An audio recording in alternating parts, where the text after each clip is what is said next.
Hi there, I'm Dr. Rohan Panchamia. I am an attending anesthesiologist in the Department of Anesthesiology at Weill Cornell Medicine. And today we are going to review the Aintree catheter through supraglottic airway intubation. So in front of us we have a trauma patient who has a suspected cervical spine injury, and for that reason has a C-collar in place. Unfortunately, this patient's neurological exam deteriorated, and the patient needed to be intubated.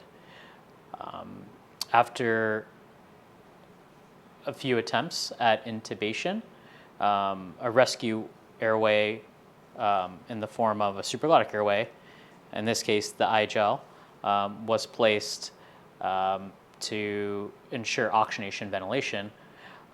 However, we know that the supraglottic airway is not a protected airway. So for that reason, we will need to exchange this I-gel out for an endotracheal tube. So let me walk you through it. First, I'm going to demonstrate to you that we are able to ventilate the patient through the supraglottic airway. We're going to confirm that the supraglottic airway is in the appropriate location. It's in a good position with the distal tip of the supraglottic airway sitting in the proximal esophagus.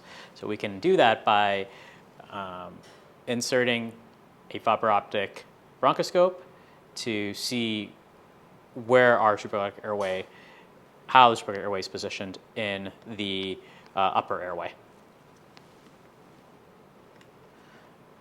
So we insert our bronchoscope, traverse through the supraglottic airway, and as you can see here, the tip of the supraglottic airway is sitting at the level of the larynx. So what we're going to do is just advance the supraglottic airway kind of deeper. And now the inlet is aligned with the glottic orifice. Okay, so we're in a good position. So let's go ahead and insert the Aintree catheter. So this can be done while oxygenating and ventilating the patient at the same time. What's nice about the Aintree catheter is that it comes with a swivel adapter that you can connect to a circuit, connect to an ambu bag, and perform insertion of the Aintree catheter while oxygenating and ventilating the patient simultaneously. Okay. So I'm going to keep the swivel adapter on, and we'll load the Aintree catheter onto our fiber optic bronchoscope. So this is going to be a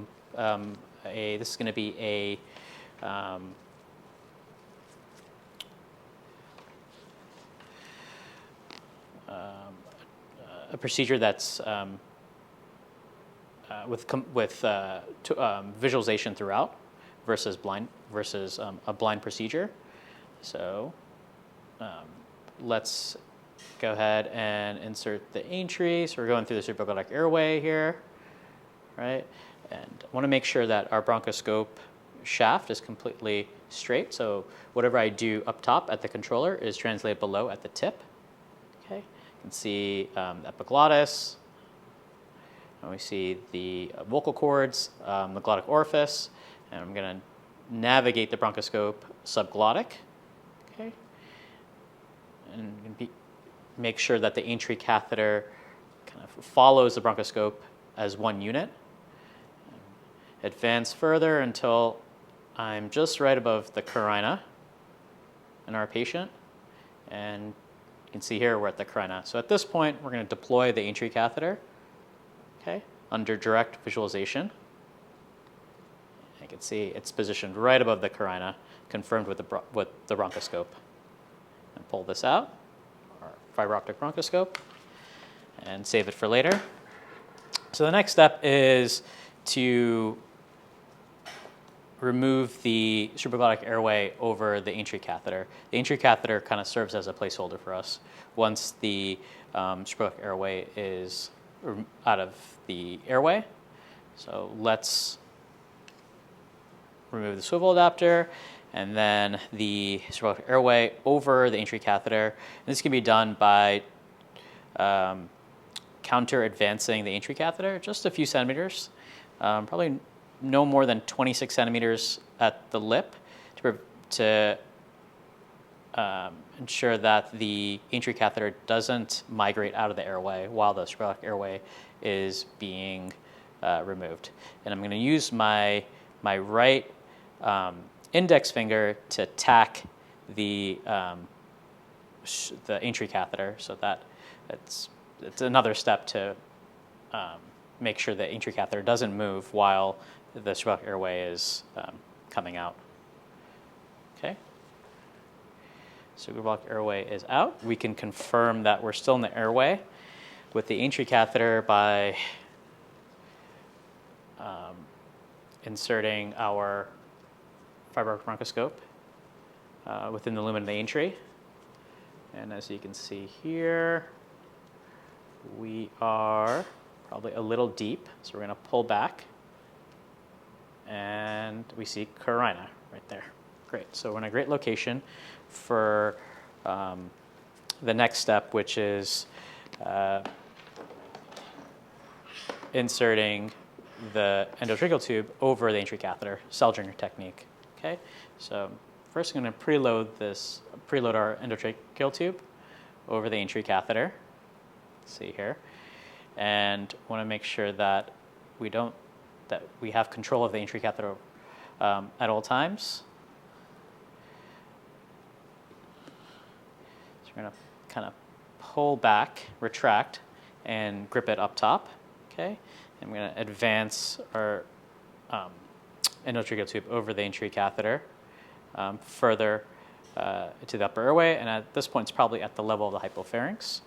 And now we can cell joiner the tube over the Aintree catheter into the trachea under direct visualization using a bronchoscope.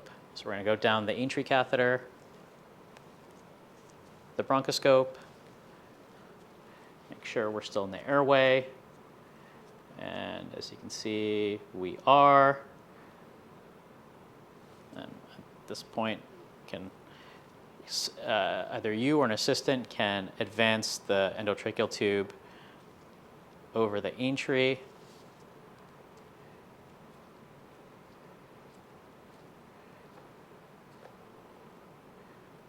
And there we go. See, the endotracheal tube is now past the Aintree catheter above the level of the carina. You can pull the Aintree out. Bronchoscope out. Inflate the cuff and connect to the BVM and give a few breaths. And success.